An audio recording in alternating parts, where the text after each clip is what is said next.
कहाँ हैं आप? ईद का व्लॉग श्लॉग कहाँ है? इंस्टाग्राम पर बस एक दो दिन की पिक्चर्स डाल दी ईद की, चांद रात की मेहंदी दिखा दी। भैया हमें पूरा व्लॉग चाहिए ईद का। ईद को गुजरे हुए भी तकरीबन एक हफ्ता हो गया है। पूरा व्लॉग प्रॉपर चाहिए हमें। बड़ा व्लॉग चाहिए, 10-15 मिनट का होना चाहिए।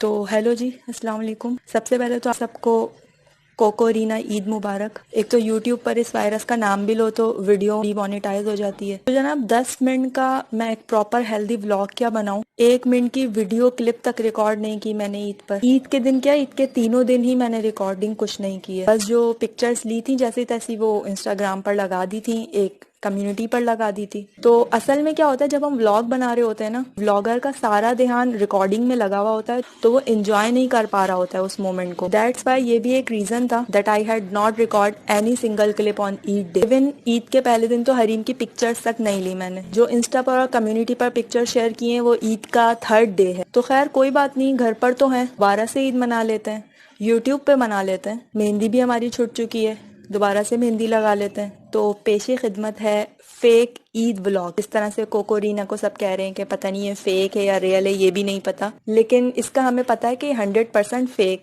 तो इस व्लॉग में हम मेहंदी लगाएंगे, दोबारा से सफाई करेंगे।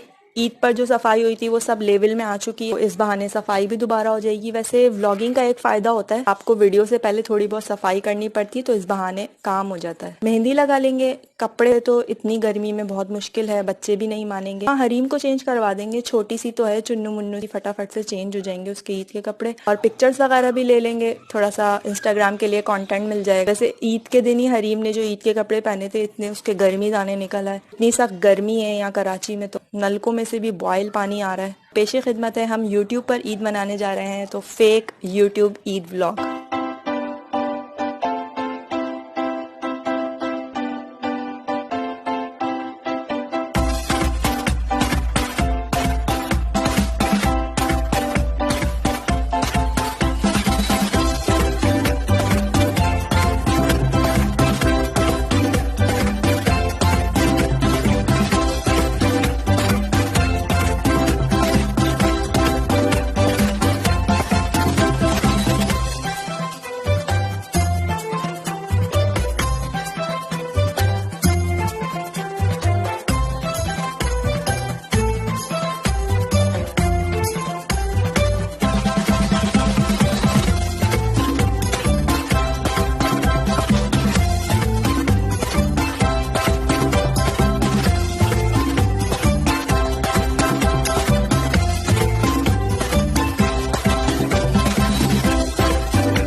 अच्छा, तो ये क्लिप मैंने रमज़ान में शूट किया था। इरादा था कि व्लॉग बनाऊंगी। आप लोगों ने काफ़ी दफ़ा कहा था कि रमज़ान में अपनी रूटीन शेयर करें। तो एक तो व्लॉगिंग में क्या होता है कि कैमरा सेट करना पड़ता है एक से दूसरी जगह, एक जगह फिक्स रख के पूरी वीडियो नहीं बन पाती। फिर डिफरेंट क्लिप्स लेने पड़ते हैं डिफरेंट एंगल से। कोई ऐसी भी बात है जिसमें क्लिप की ज़रूरत नहीं है, कोई शॉर्ट स्टोरी है, कोटेशन शेयर करना है, तो उसके लिए भी फिर मुझे क्लिप शूट करने पड़ते हैं। तो यही वजह है कि मुझे व्लॉगिंग मुश्किल लगती है। तो इसीलिए मैं डेली रूटीन नहीं शेयर कर पाती हूँ, जिसकी मुझे सबसे ज़्यादा रिक्वेस्ट आती हैं। तो ये रमज़ान की लास्ट अफ्तारी थी, मैंने काफ़ी एहतमाम किया हुआ था।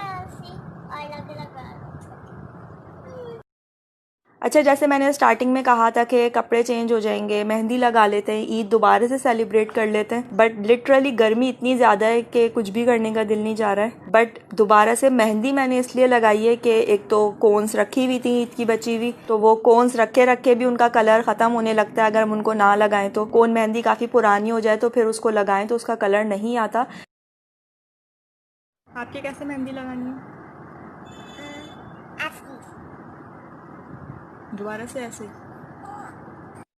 बट ये कोन मेहंदी इमरजेंसी है तो बस 5 मिनट लगाया बच्चों के, और फिर हाथ बच्चों के धुला दिए थे, फ़ौरन से कलर आ जाता है। और हरीम साहिबा के तो मेहंदी लगाना एक बहुत ही बड़ा काम है। इसका अंदाज़ा आपको वो जो चांद रात में मैंने व्लॉग शेयर किया था जिसमें मैंने हरीम के सोते हुए मेहंदी लगाई थी, तो इतना छोटा सा हाथ इसका काबू में ही नहीं आ रहा था। बहुत मुश्किल से एक फ्लावर मैं बना पाई थी। और जैसे कि मैंने बताया था कि इसके गर्मी दाने इतने ज़्यादा हो रहे हैं, तो ये घर पे इसी तरह रहती है। एंड आई एम श्योर काफ़ी सारे बच्चे घर पे इसी तरह ही होते हैं। एक फ्लावर बनवाने में इसने इतनी देर लगवाई थी। सब मिलके इसको पकड़े हुए थे, लेकिन भाई ये काबू में नहीं आ रही थी।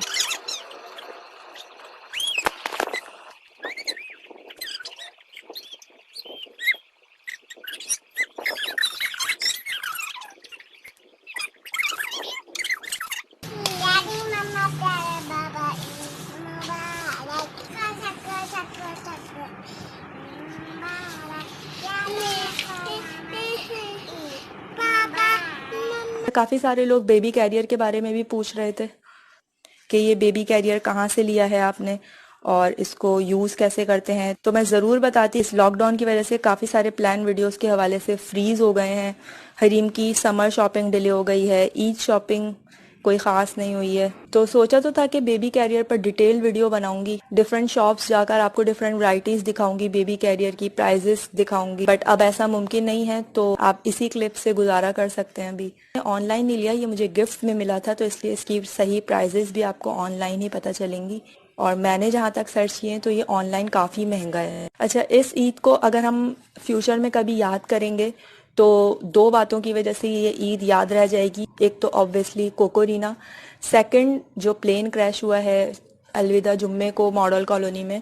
तो हमारे घर से तो खैर बहुत करीब है वो इलाका, लेकिन मैंने अभी तक उस जगह को एग्जैक्ट खुद से नहीं देखा है क्योंकि बिल्कुल लॉकडाउन किया हुआ है उस जगह को, वहाँ पर किसी को जाने नहीं दे रहे हैं।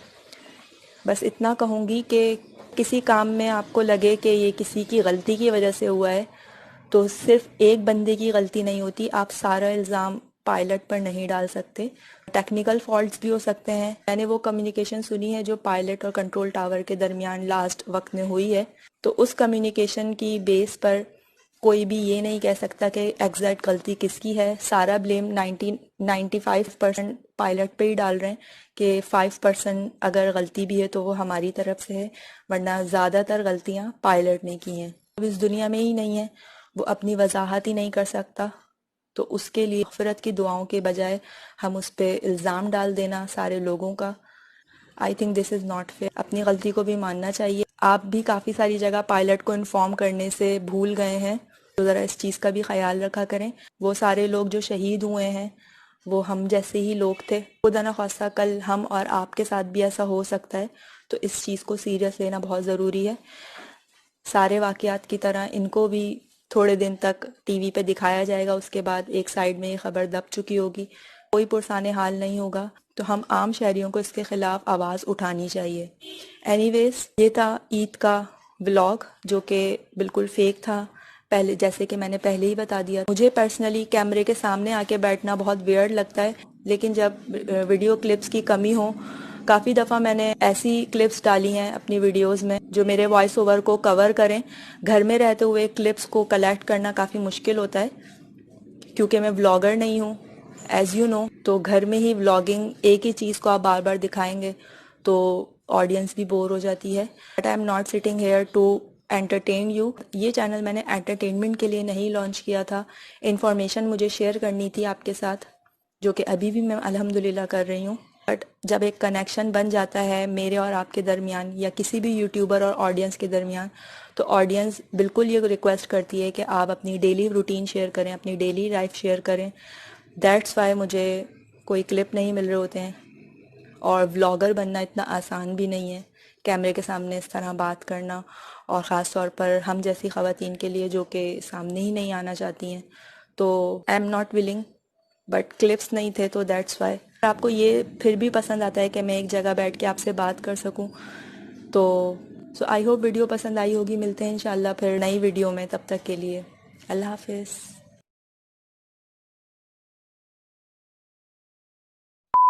कपड़े और और पि, और पिक्चर्स वगैरह भी ले लेंगे।